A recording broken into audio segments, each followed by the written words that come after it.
Hello, lovely viewers. I welcome you to today's edition of the Rising Youth Talk Show with me, Dr. Mante Albert, your host. You can call me Grandpa anytime, any day, and you know I'll respond to you.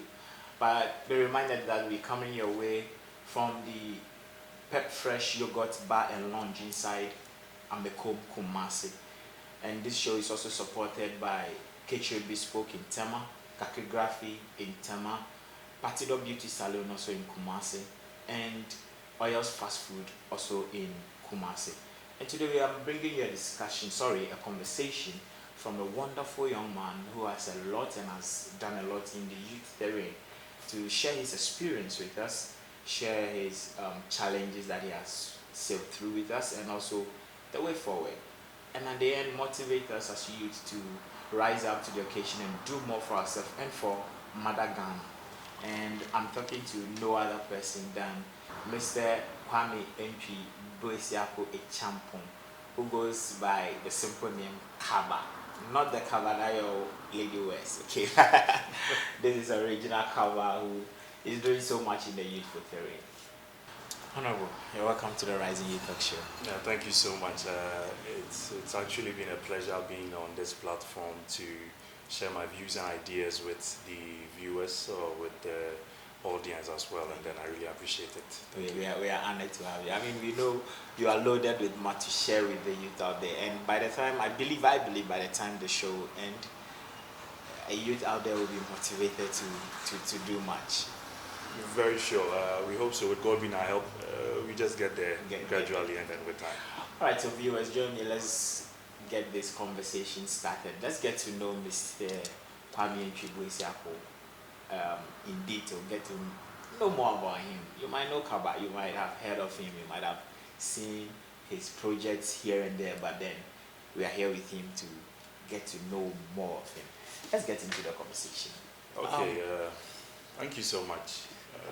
I want to say Kwame A.B Acheampong is just an ordinary Ghanaian, 25-year-old boy, or let's say young man, who doubles as a student of Kumasi Technical University. And we are in a family of 4. I come behind 2 big girls, and then a lady comes behind me too. Okay, and then it's all been. So you are in the middle. Yes, I am, and hopefully I'm just the only boy. So just understand. Oh, the only boy. Yeah, I'm just the only boy. Wow. Yeah. Okay, that's nice. That means some mama about that level like that. Not really. Sometimes, people get to know you and then they have this misconception that you become a mama about that other stuff, but not at all. I wasn't raised on a bread and butter level. No, not at all. No. Okay. Yeah. Viewers, let me put this in before I forget. Sorry.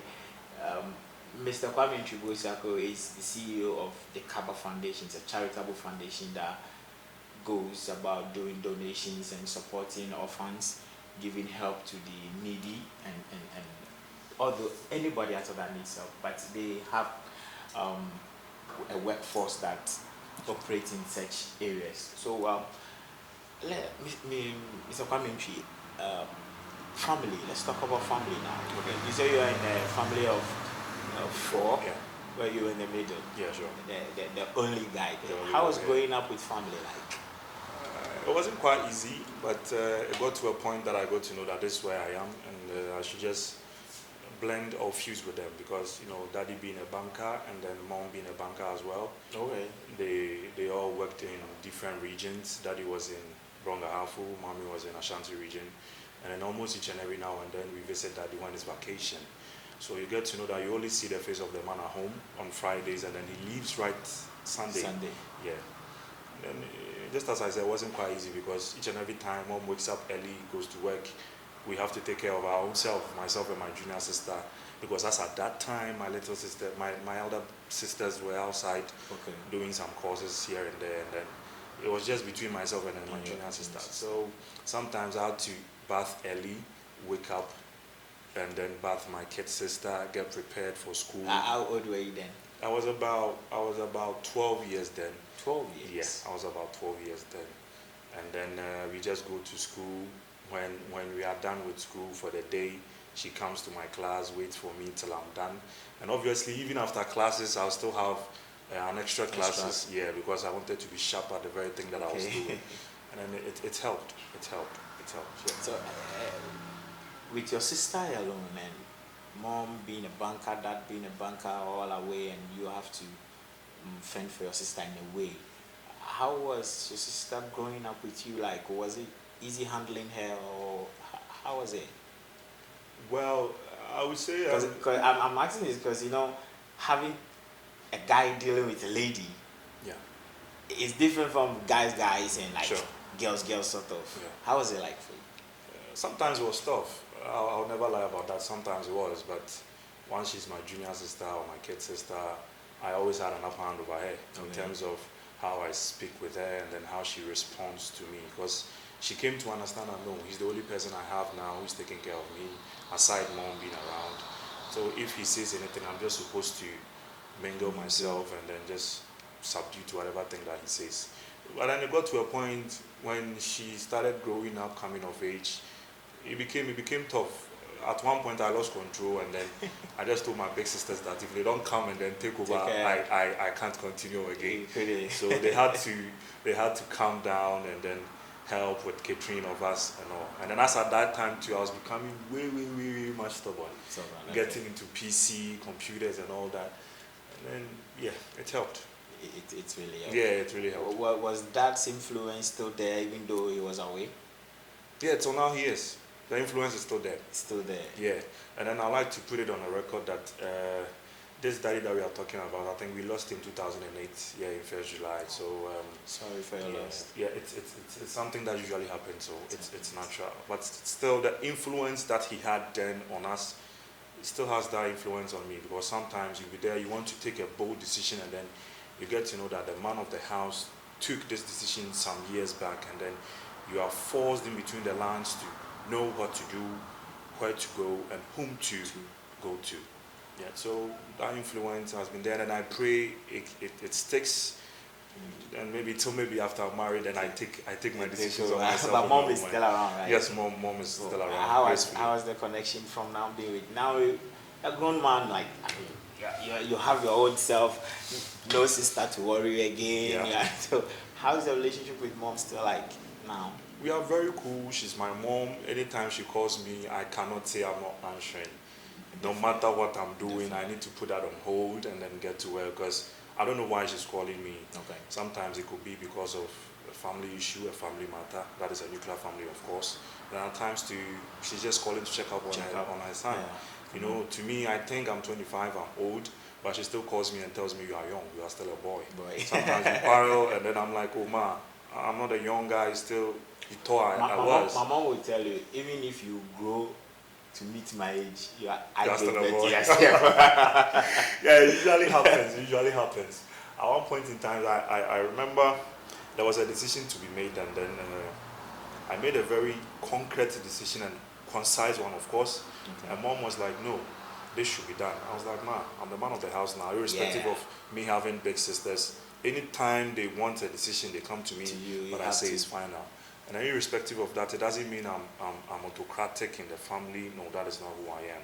I give respect to whom respect is due. Sure. That is especially my big sisters and as well my little sister. Sometimes she says something, I get to know what she's saying is right, what I said was wrong. I just rescind on my decision and then accept hers, then life goes on. Yeah, so the relationship between myself and my mom, it's utmost the best to me. And I think my mom is the best mom in the world. Forgetting everything that has happened and all that. Everybody will say same. Oh yeah, everybody will say same. But to mine, there's exceptional in everything that you do. Sure. Yes. So to mine, there's a bit of exceptionality in that. In that. Yeah. Sure. Which area did you grow up? Come again. Is it which area? Like, is it? Oh yeah. You grew up in between the lines. I've stayed in Kumasi Airport Runabout before, okay. And I've stayed in Takrade, Manaji before, and I've stayed in the famous Accra Nima. Oh. Yeah, so I have this Nima boy. Yeah. Okay, I now understand. Earlier on when you mentioned you were then getting stubborn, I know where Oh yeah. That's where I picked it from. Yeah, that's where I picked it from, because we used to go and visit our uncle there, and then he's very outspoken, but hey, I'll never let him outpower me or outweigh me, even though he's my uncle and then he has sons and daughters. No, I'll never allow them to power me. No, not at all. You are the man now, so you got to. Sure, yeah. Which of these areas that you grew up with made you, like, shaped you in a way? Which of these areas, or with experiences with these areas that you stayed? Okay, I want to say Airport Runabout and Nima. Okay. Because you see, Airport Runabout is not a very cool terrain to stay, unlike Anaji in Takrade where I was. But which of the airport runabout, Kumasi or Accra? Kumasi Airport Runabout, yeah. And then with that place too, you get to know each and every day. You grew up with friends. Some left the place. We lost some along the way. We came this far because of the experiences we had there. You know, sometimes you just go out to play and then the result of you playing is not what you expected. So you need to man up the next time you go out to play football and then do other stuff or do other games. You get it? Yeah. And then it was that place that I picked the character or the trait of me playing basketball. Yeah, with my former coach. I'd like to mention his name. Coach Benjamin Sanjo. Yeah, Benjamin Sanjo, yes. The Sanjo actually, yeah, he's a Ghanaian. The Sanjo actually is his nickname. Yeah, so his full name is Benjamin Jesse. Yeah, Benjamin Jesse. And then he's had a very good influence on me. Yeah, he taught me how to, you know, manage my character, manage my curiosity, and then channel my anger in the right perspective. Yes, because you know, sports, basketball as a whole is a teamwork thing, and then you cannot do it on your own, irrespective of you being the best player. And of course, I wasn't the best player at all. Each and every time you get like to know, you've had a chance to play some tournaments. Oh yeah, yeah. We've traveled a long way to Togo to play a tournament there, which unfortunately I got injured, so I was on the bench after our first match. And then recently on campus, we wanted to go to South Africa for a game, but because of this coronavirus stuff, we can't. So it's been postponed or rescheduled to next year, which I hope by then the vaccine of this outbreak will be in, and then we can go for the games. Let's come to education. Sure. Where did your educational journey started from? My educational journey started from Airport Runabout, a school called King's Educational Complex now. Formerly it was King's International School. Okay. Yeah, I started schooling there, I think, from the age of 7 till I got to 15. Then I left that place for a different educational complex in Takrade, Western Region, called J. Chris Educational Center, where I completed my BEC. I had an excellent grade. And then from there, I went to the only secondary school in Ghana now. Oh, why would that be? The only secondary school? The only secondary school, irrespective of being males and females, because, you know, this school has this vigor, and then I'm saying the only. Is it because it's your school? Your old? No. So okay. That is a factor. That should be recorded as a factor. And then the second factor is, you see, this is the only school, the only boys' school that had females graduate from that school. What school is that? Ghana Secondary Technical School, to be short, GSTS, in Takrade, the only school. Okay, GSTS, Takrade GSTS, okay. Yeah, so I went to GSTS way back in 2010. Actually, I wanted to read business, and then my uncle that I was staying with loved my height, and then he was like, okay, fine, why don't you just chip your way through to general arts? When you are done, I get you into the police service. And as at that time, the police service, looking at their, not degrading them, but looking at the name they had, I didn't really want to be part. Okay. So I accepted to read general art there, though, but I didn't want him to have the influence on me being a policeman. So with what intention did you then read general arts? Because if the initial intention of your uncle was to put you into the police service, and you don't have interest for that, why then did you still pursue? I got to know, and I made a little research on me joining, me being part of the general arts, because I could maneuver my way through and become a lawyer. That is what I wanted to be at then. And then, you know, each and every stage of your life, as you are growing, things change, things happen, and then you need to change as and when things happen. So when I went there, completed GSTS as my SHS in 2013, and as then I came to my senses, no, Daddy was a banker, Mom was a banker. Why don't I just get into this banking sector? Because it's been like a family tradition. So that is where I wanted to be. So I told my Your elder sisters are all my elder sister, the eldest is a trader. and then the one who comes after the Trading eldest. is business. Yes. So you get it. The business is in the line. Yeah. So the one who comes after the one who trades is a professional teacher Okay. who resides in UK for the meantime. Okay. Yeah, she's there on a permanent resident basis, and then she's a citizen there. Yeah, she's gracefully married. And, we are hoping, with God being our help, she gets at least 2 twins. 2 twins. Yeah. Oh, that is pregnant. Okay. Yeah. All right. The twins are going to come soon. This one, prophecy from Grandpa. Yeah, it should be established. You're It should be gonna come. established. Yes, anyway, little lovely viewers. I'm still reminding you that we're here at Pep Fresh Yogurt and Bar Lounge inside Ameko, Kumasi, and you can walk in here for anything yogurt, anything you want to drink and feel that burn that thirst. Quench Sure. that thirst. Quench you know. that thirst, yeah. You can walk into Pep Fresh Yogurt Bar and Lounge, and you're gonna get served well. You're gonna enjoy it. But let's come to our guest. Sure, sure. Mr. Kwame, you were talking about picking business, From that. being a trade from mom and dad. You took that trade from there. How has that been for you, changing from general arts to business? How is it like? It's not been easy. It's not been easy at all, because I remember mom, when I completed SHS, mom first bought forms in a different university for me, and then she wanted me to read accounting. I was like, Mom, no, I can't. I'm not ready. I'm not ready. I just want to be in the computing field.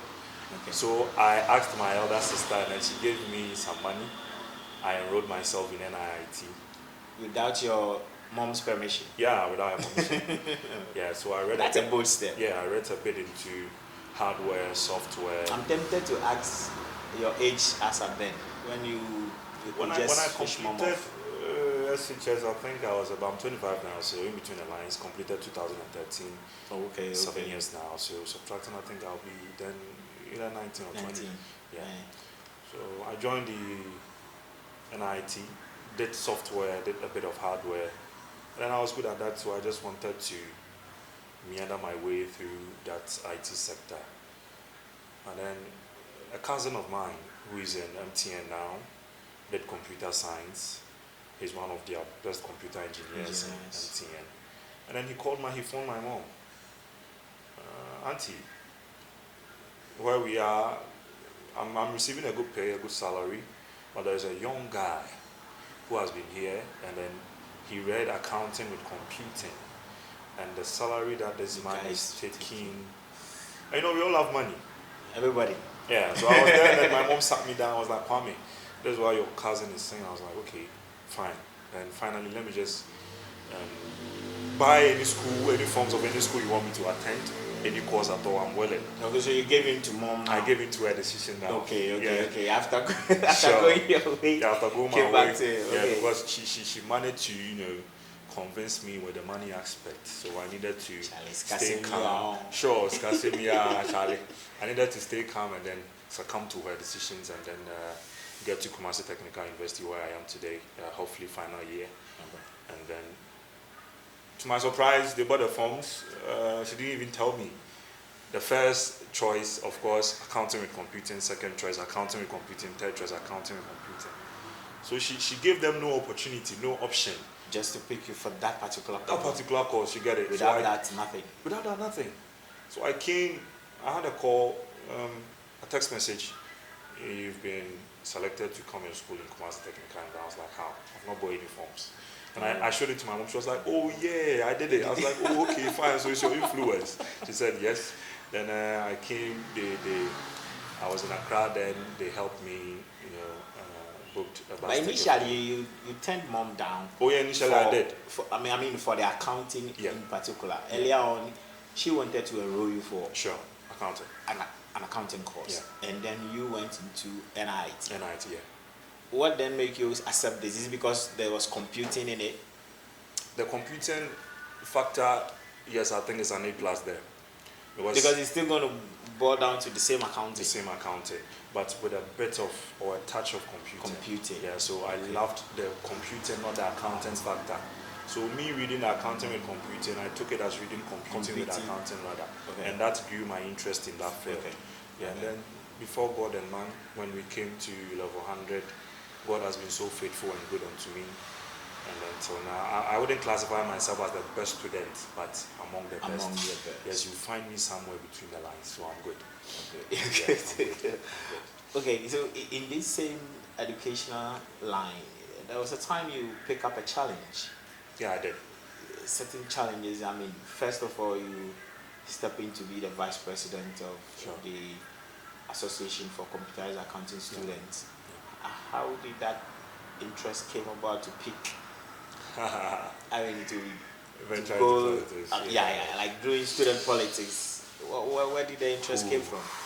As a basketballer, computing man with so much interest for IT, then now you get into accounting. Then all of a sudden politics. Yeah, so it all draws back to when we were in level 100.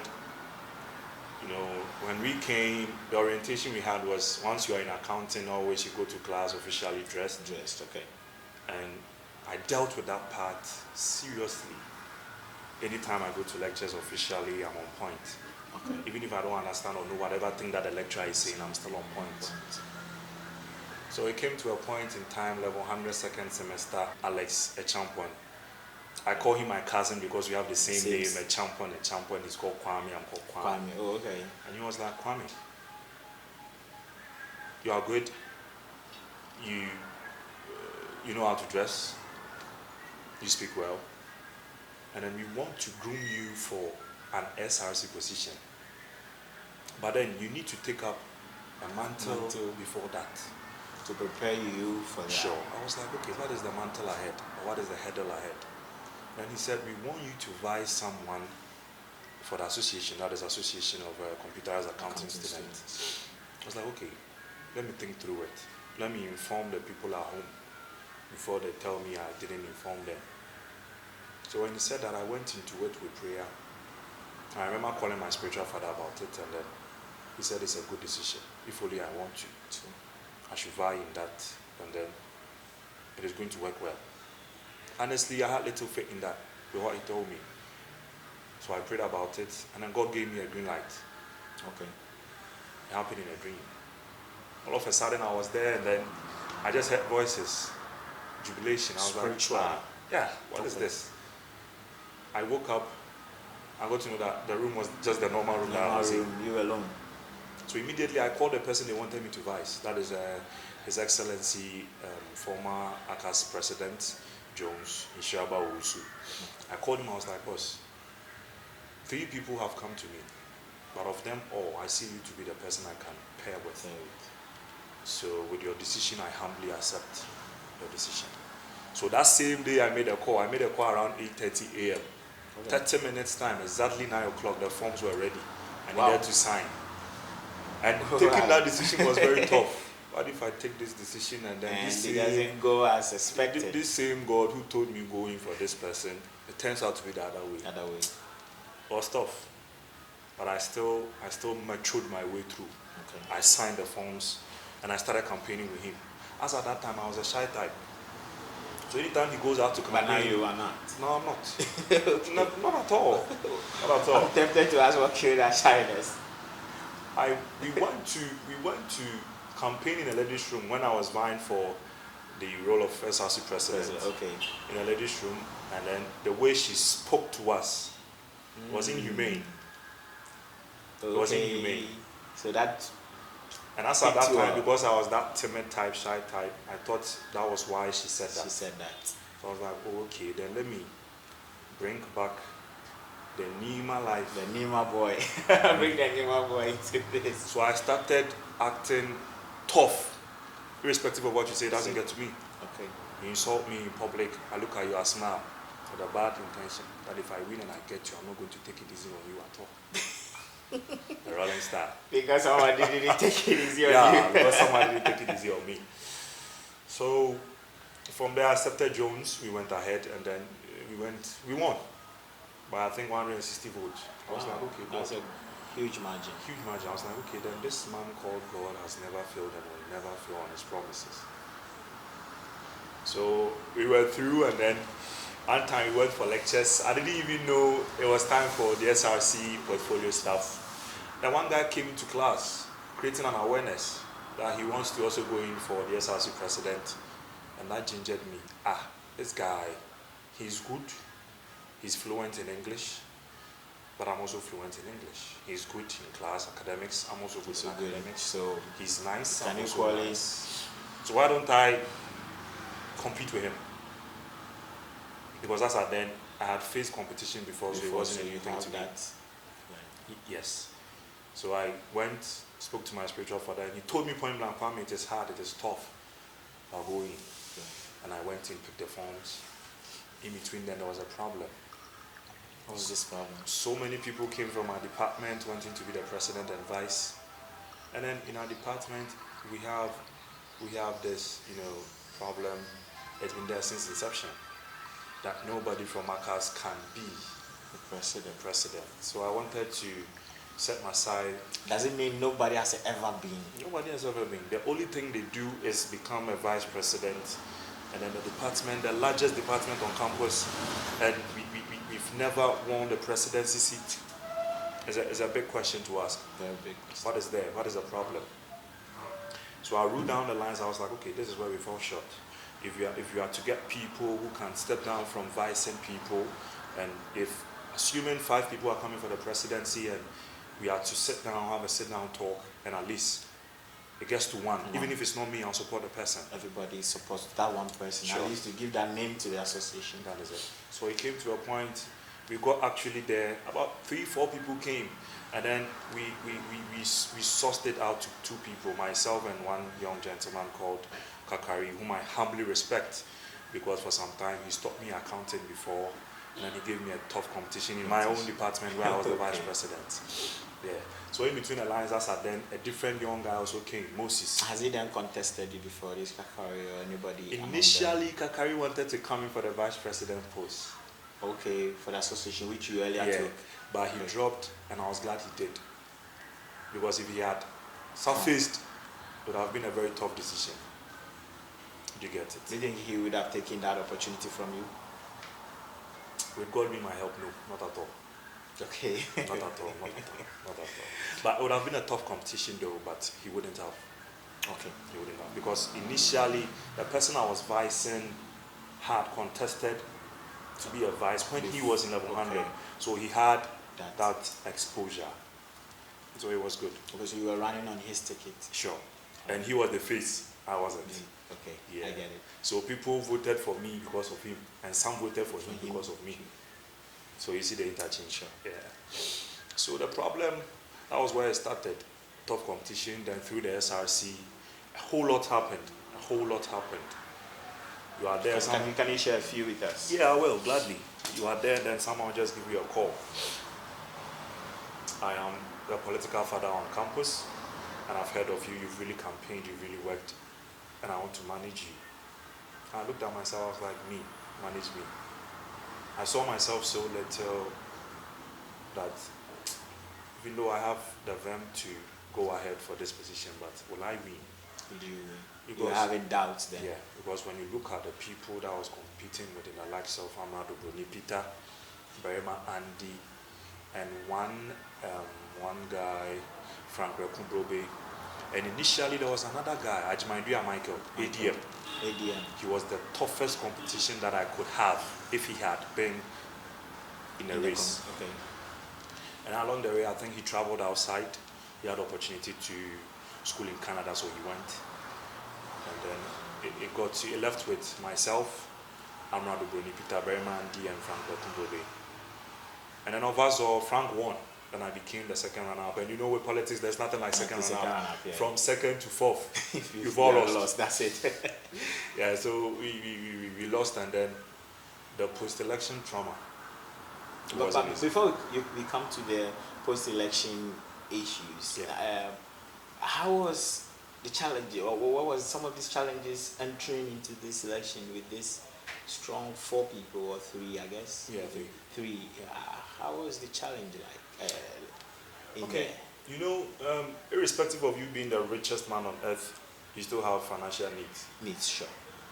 So in economics, there is something called the needs of the needs and wants of human beings are insatiable. You cannot Not satisfied. satisfy it. So one, finance was a big problem, and then the competition I had from people was also a problem. Okay. And as at then, the little shyness in me was also a problem.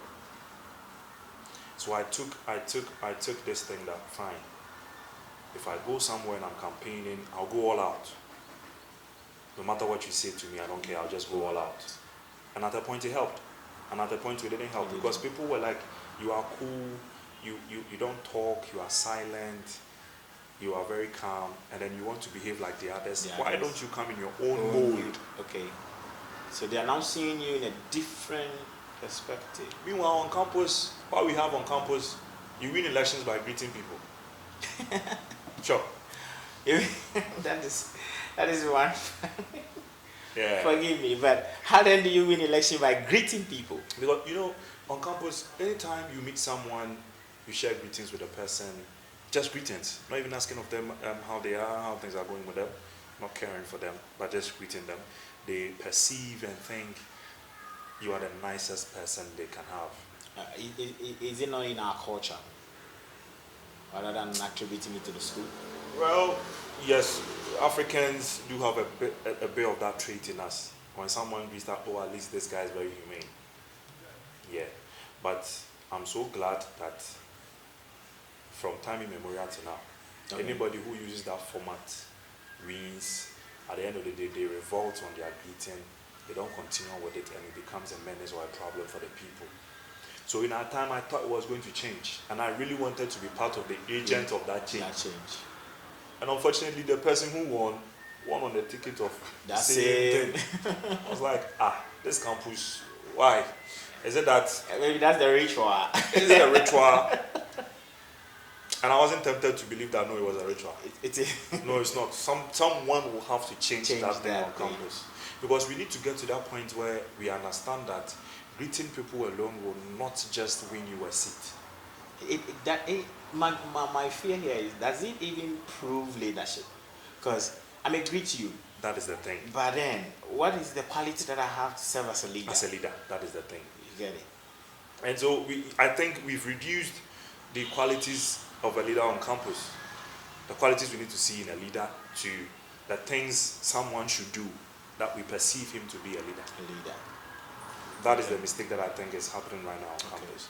Anybody who sees someone, greets someone, does this laid low for that person, then it means that person has the qualities of being a leader, which I think is not. Okay. And I think that thing needs to be changed abruptly. Needs to be changed. Sure. A quick one. Lovely viewers, this conversation is getting hotter and hotter, and I can see where it's going. We're going to get into some deeper things now. Sure, very sure. But stay glued with us and don't go away from this channel. And be reminded also that we're here at Pep Fresh Yogurt Bar and Lounge inside Ameko. You can walk in, you see the yogurt we have here. I'm coming to enjoy mine very soon. So walk in and come for yours. You can call Pep Fresh Yogurt and Bar, and you can come set up at your birthday parties, set up at your funerals, your weddings, to serve some nice juicy yogurt for your own pleasure. Enjoy it. This program is also supported by Oyo's Fast Food, Ketchup Bespoke, Capography, and Patido Beauty Salon. Honorable, into the SRC elections, let's say in monetary terms, how much did you spend? Approximately. Actually, we didn't take record of it, but with me being an accountant, I was going to say, how can an accountant not keep records of accounts? Sure. With me being an accountant and me having read taxation, even though if you don't keep accounts, sure, you might have you still have a way to get to that figure. Yeah. So I think we spent about, let's say, 12,000. 12,000 CDs. Yes. Okay. You can even go beyond. But when we say as a student in a student political arena, how did you came about this sum of money? If parents are taking care of you, were the parents pushing you for this political agenda, or did you had funding from other sources? Okay, for the record, I'll state that mom and dad helped. Okay. Yeah, that's my mom and my stepdad, they helped. And along the lines, let's say a financial angel came in. Okay. A financial angel came in, and I'm Was it really, by way of this management sort of? no. Okay. He only came to campus to do a survey. And to his amaze, he got to know that he had a name, Kaba. And then he said to him, according to him, he said, I was, per the survey he made, I was in line to win. So he wanted to support me, and actually he supported me with some funds. Okay. And I'm glad he did. And Was this fund refundable? No, it was non-refundable. Okay. And he didn't go into any terms or contract with me. He just said he wants to help unearth the politician in me. Indeed. Yeah. And so now I'm still under him. He's grooming me now. That's wonderful. Yeah, that is very wonderful. Take us through the journey. How did it end? Yeah, the election didn't end well because the other person had an upper hand over me. That's the person who won, Frank Rekombobe. At what interval? I think he won, but I think he had 1,200 plus, and I had, I think, 750 plus. So we're talking about 400 or 300 intervals. Yeah. That was huge. Very huge. Very huge. And so now I don't even get it. Why? How? You don't understand why. I don't know how. But you see, it all boils down to, in politics, there's something called whom you know. Yeah, so maybe that has, even though he worked, we all did work. So why don't you then believe that it is the work that has gotten him there, not just to whom you know? I don't think it is the work. And I'm not saying this to defame him. He worked, I worked, Honorable worked, Berryman worked. But I'll say this because we started way before him. And I really know that the Bible says it is not who starts first, but he who ends well. Yeah. I get it. But on campus, we started before him, and then he won. But I'm sure you started because in politics, someone might be that silent. Sure. But in several ways working. That is it. So how then would you say you started before him? Were you then perceiving certain actions, or you were then hoping to see certain things to say, okay, he is also working? Okay, I would say when Ajimadua Michael was in the race, he was my toughest competition. Okay. So I wasn't focusing on the others, but I was focusing on him. Okay. Ajimadua Michael. Little did I know Frank Rekombobe was building from the scratch, from the grassroots. He was building, gradually building. To my surprise, when he came into the limelight, he had already taken over me and ADM. And as then ADM had dropped. So I became his toughest competition. And even till now, he respects me for competing with him. And I also respect him for competing with him. With me, rather. Yeah. And for him winning. Because it wasn't easy for him to win. Neither was it easy for me. But you see, in everything, we just give glory and thanks to God because we are still alive. And we don't know what tomorrow holds for us. Yeah. So do you still, I mean, like you say, you appreciate him for competing with you? Yeah, I really do. Winning. And in his administration now, do you play a role? Not really. But I would say when he wants to do something as a brother, he calls me, Kwame, this is what I want to do. Do you think it's right? How should we go about it? And I'm like, actually, he's older than me. And I'm like, bro, you are older than me. Excuse me to use tree. Okay. But I mean, so many quality dream. Say, be ye dear. Yen show dear nas, and so dear now we here. Then we go with mine. And then that is how it is. So I'll say, not physically, but I play an advisory role to him. Okay. Sure. So, yes. And then to your amazed, sometimes, when you're in position, anything you do, people have an issue with you. Sometimes people come to my doorstep, this is what he has done, this is what I'm like, hey, the fact that it didn't go well with you doesn't mean it shouldn't go well with someone. That's true. That's true. If you wanted this from him and you are not getting it, he's actually giving it to someone. Support him. At the end of the day, we all wanted to work towards something. The goodness Sure. of the name of the school and the SRC. So if I didn't win, he's won, and he's doing the same thing which he pledged allegiance to and for, then I think we need to support him, irrespective of me not winning and him winning. We just still need to contribute our quota of support to him. But I'm glad my Vice President, Ishan is playing a major role as the second Deputy Speaker of the school parliament. Yes. So even though the main figure, I'm not having a very good influence in that aspect by my vice. Okay. Yes. Your mate, the one you picked for the running as your running mate, is now serving under his administration. Sure. That's wonderful. Yeah, it's very wonderful. And I'm very glad. I'm very glad. Actually, after the elections, the one who won, that is Frank Rekobo, called me, Kwame, this is the position I want to give to you. What position was that? For the record, I wouldn't want to mention that. But I wanted to get me so close to him to the extent. I wish you would get that position. He wanted to get me so close to him that we could work hand in hand. Hand in hand. Yeah, then I told him, bruh, looking at the number of people who are behind me, if I take this position now, what they are going to say is, so he went into contracts and terms with him, that is why he didn't allow us to win, blah, blah, blah. But to a point I was like, why am I even doing this? Why don't I just call him and tell him that, no, I still want this position? And then, on campus, people talk, and then some might say, after all, Kaba didn't win, and then he's begged Frank Rekobo for a position. And that is what I wanted to actually avoid. But I'm still contributing my quota to his administration. Yeah, not really attaching myself that much, but giving a contribution to the administration. Yes, rumor have it, or rumor has it that the election, in a way, was rigged, and therefore ended in a court.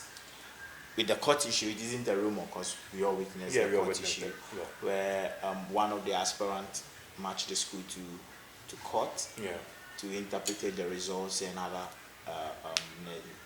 needed info that he feels didn't go well. Other things he didn't go well. Yeah. Would you say the election was rigged as well? Yeah.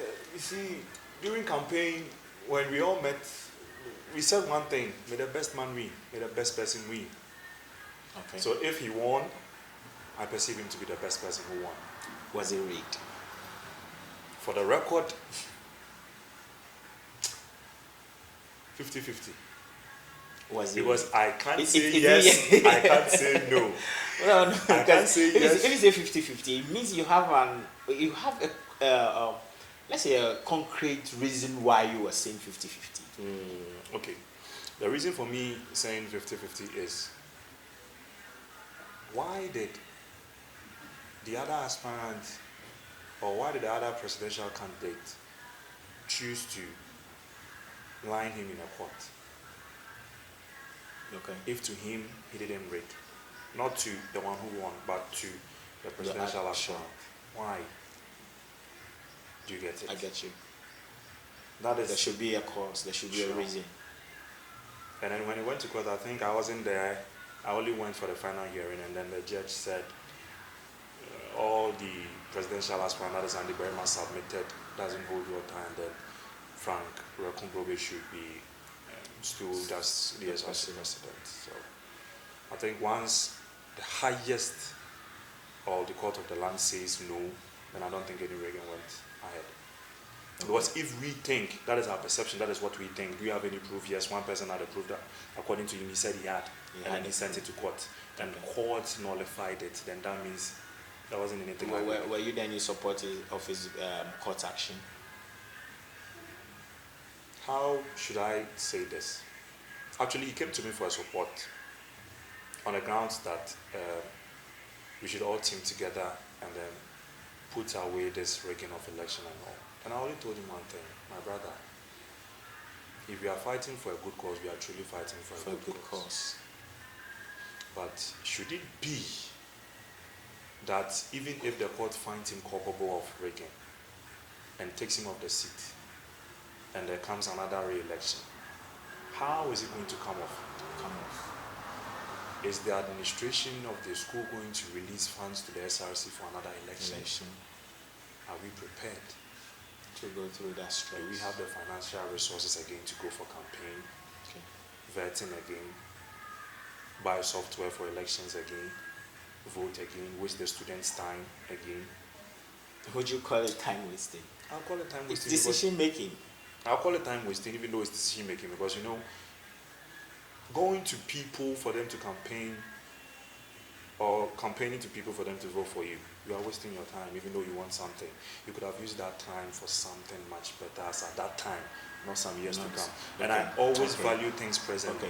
Okay. Presently, it would have been, I get you. You get it. Yes, but when you take it to the future, when you are valuing it in future things, then that one would have maybe perhaps been good than what you do currently. So I sat down with him, I was like, bro, let's analyze these things. Are we not going to extend things? And if we should extend things, are we not going to put pressure on the person? Even if court says he's been found culpable and then should not be stood as the president, and a different person should come on. Are we not going to already going to court? Look at the time frame. The stress. With the capital. You get it. So if court says no, a different election should hold, and then you win, I win, or Anadu wins. Look at the time we've wasted. At least a month or two in the administration. Can we work to please the student body as we promised them? Because as then you can't change your promises. The promises still hold. Yes. Fine. And then now we have someone whom the student body voted for. And then the electoral commission says he's won. So why don't you just support him fully?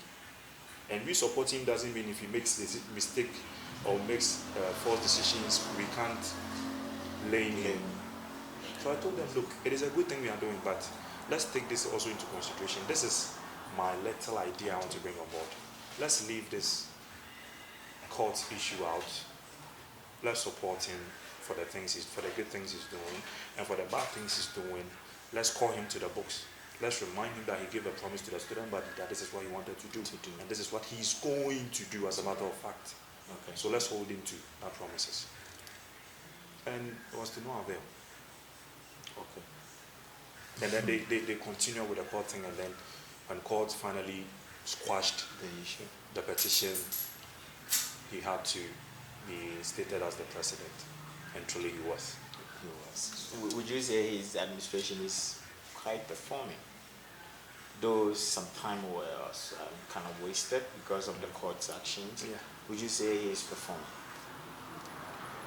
We grade the performance of someone based on a whole lot of things. Okay. One, I can say based on time. Which time was it on his part? On his part, yes. Two, based on economical factors. Which I said during our time, the economical factors were good because of the things that the Bank of Ghana has put in place and all that, or the economic situation in Ghana as a whole. At that time, okay.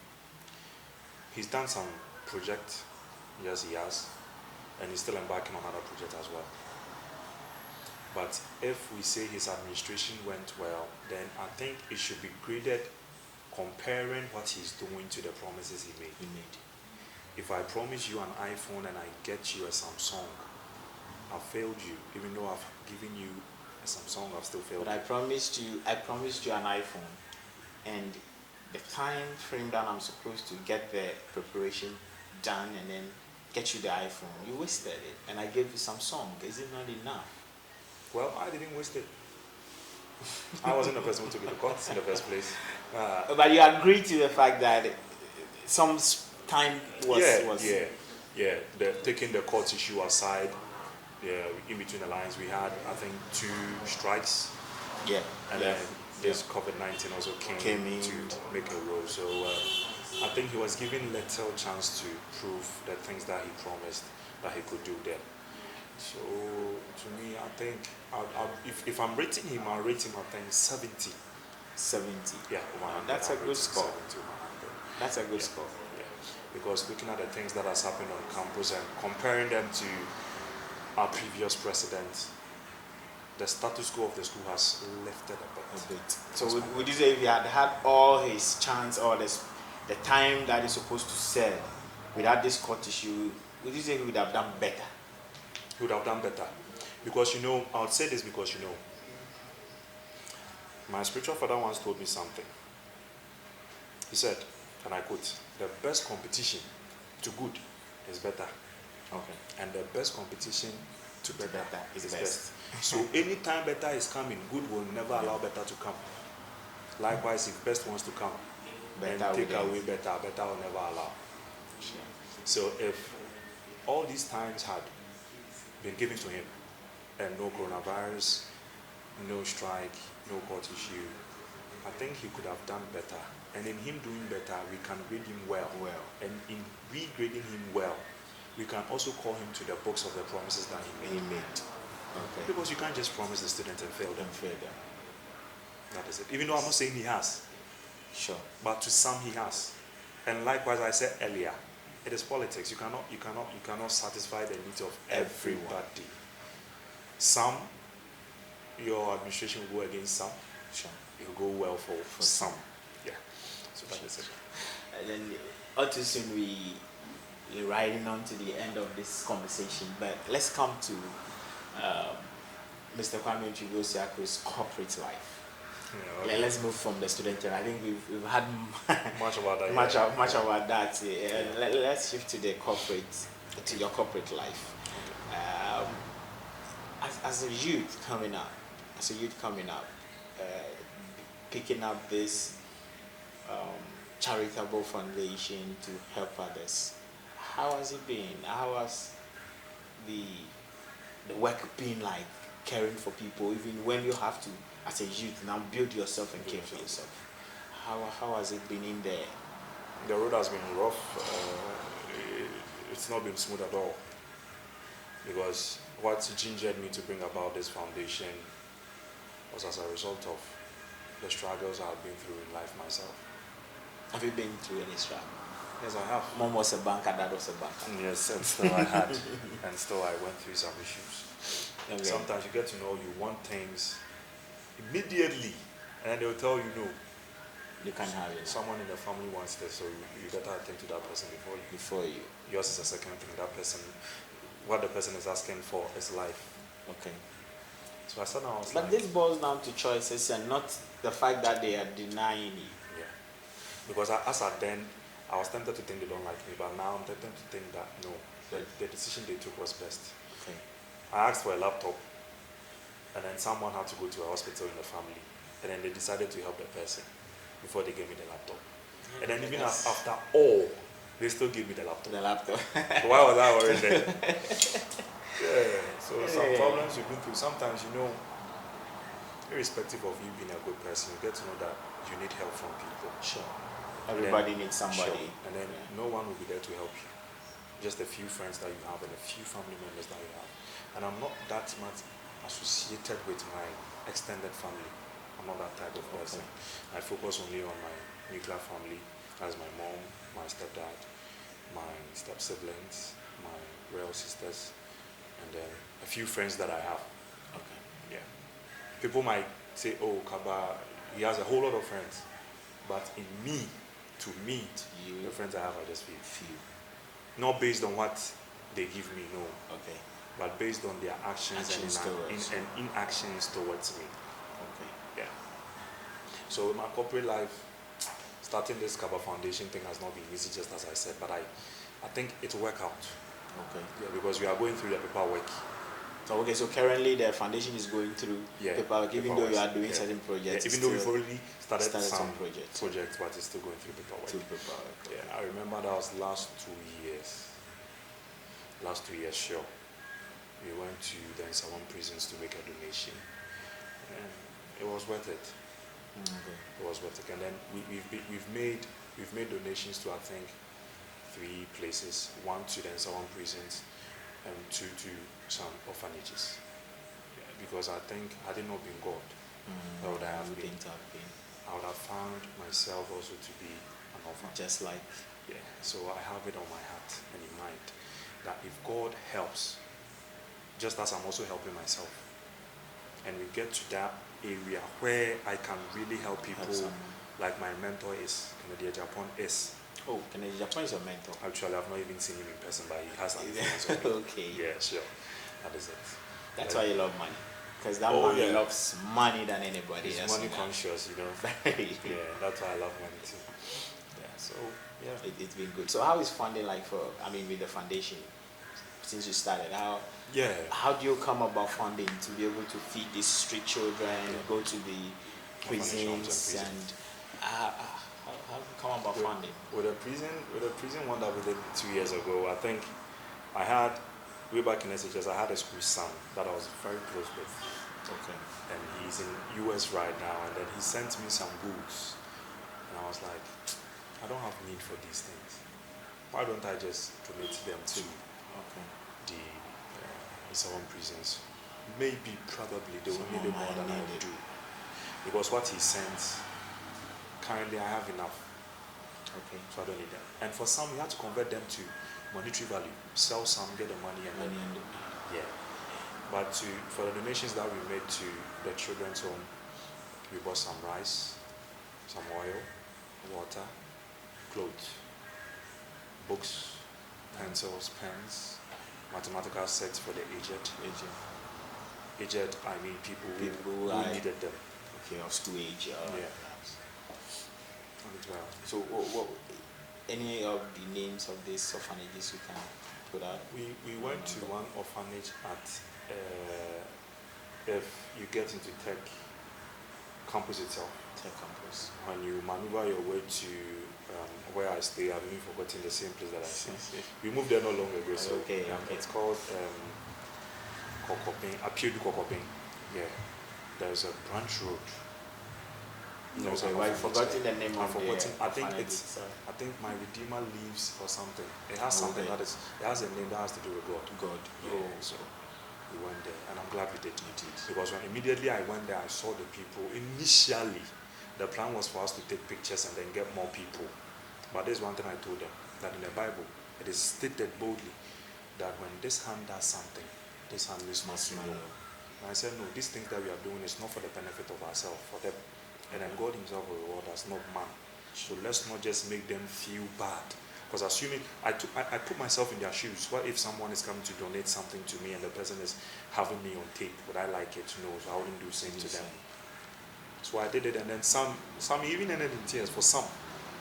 To my own self, some ended, because you meet someone and then you hear their story, I get to know that no, I'm in a better position. You are in better position. I have more, not enough, more. Okay. That's a wonderful conversation with our guest, who is is our youth personality for the week. But finally, Mr. Kwame A.B Acheampong, I want to ask this. This is into our country, politically. Would you think the youth, or would you say that the youth of today are chasing some political ladders, or like trying to climb some political ladders as being the future of the country? Or you think, or would you say that the youth are kind of relaxed compared to previous times? You know, when we look back in the lives of some MPP youth that has now climbed to certain ladders now, like Nana Bees and go. You come to NDC, you see Sami Jefi, all those people. You see. Yeah. So would you say in our dispensation now, as youth now, would you say the youth are toning that line, or perhaps they're doing well, of which you can say the future is bright when it comes to politics, or when it comes to the governance of our country? Okay. I would say the youth are thriving. They are doing well. But you see, for every generation, there is a Moses. Oh, okay. For every generation, there is a Moses. There's a Moses. So you see, during the times of Nana B and the rest, they had their own people that they were working with. Mm-hmm. And in our times too, we have our own people that we are working with. I can boldly state for the record The TESCON president we have on campus is doing a marvelous work. Okay. Yeah, that is Patrick Kenny. Patrick Enim. Okay. He's doing a good job. He's my friend, bold friend. Good. All right. Sometimes we have You issues. see him up there in the future, right? Oh yeah, he will also see me there. Yeah, we have arguments there. Sure. But at the end of the argumentation, That's it.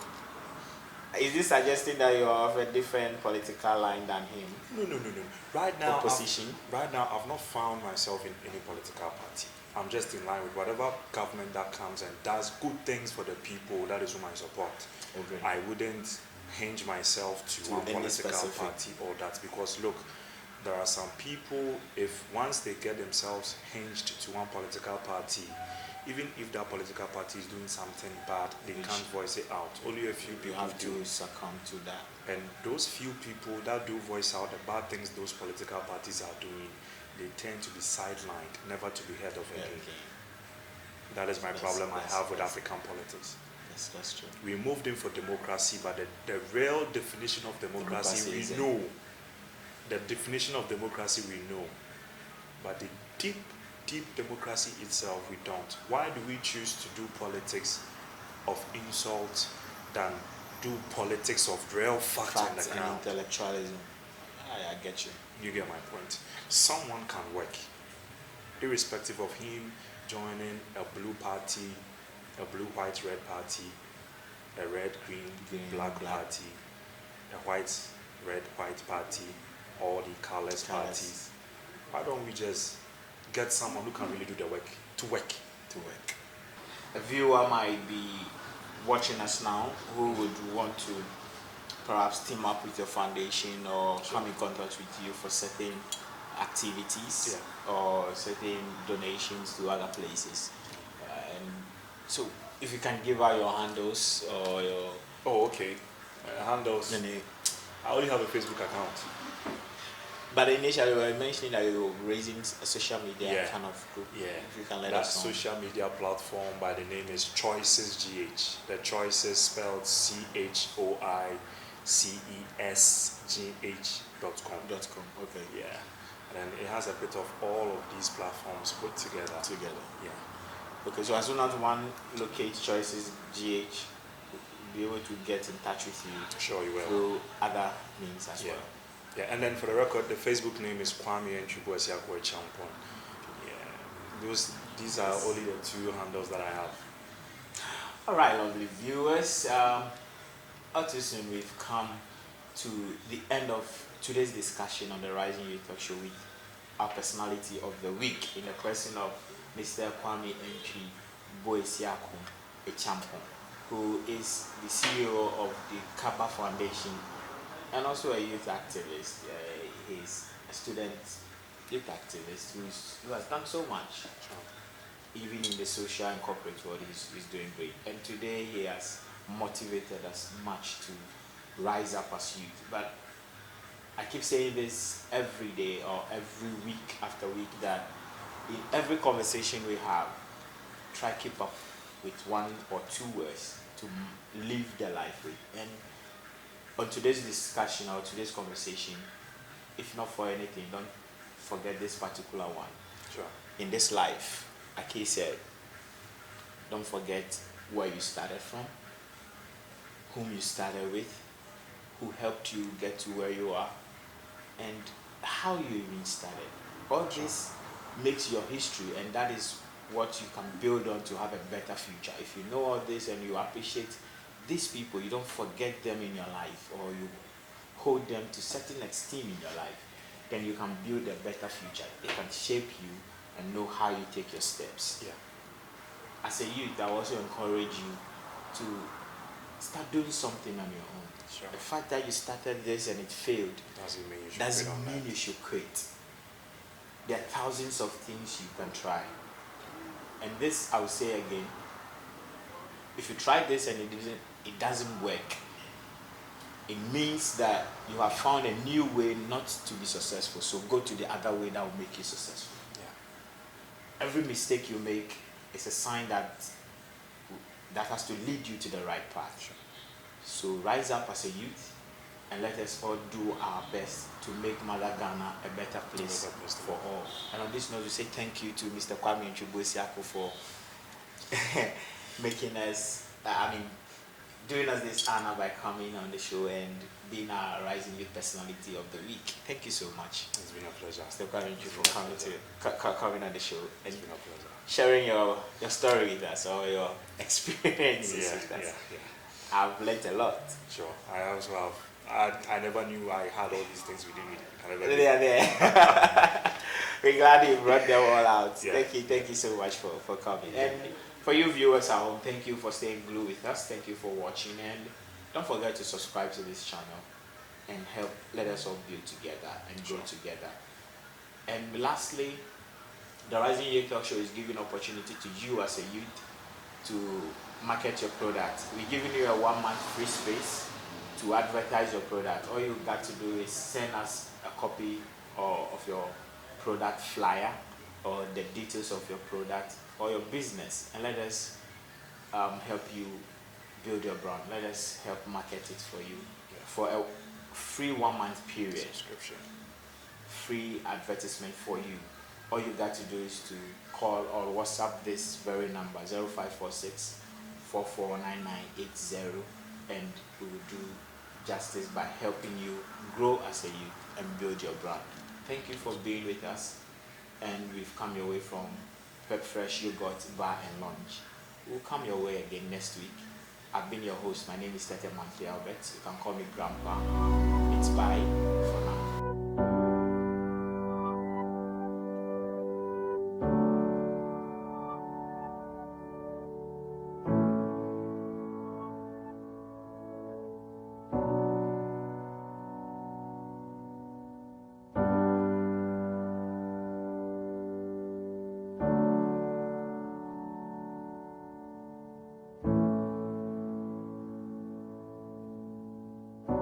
Spirit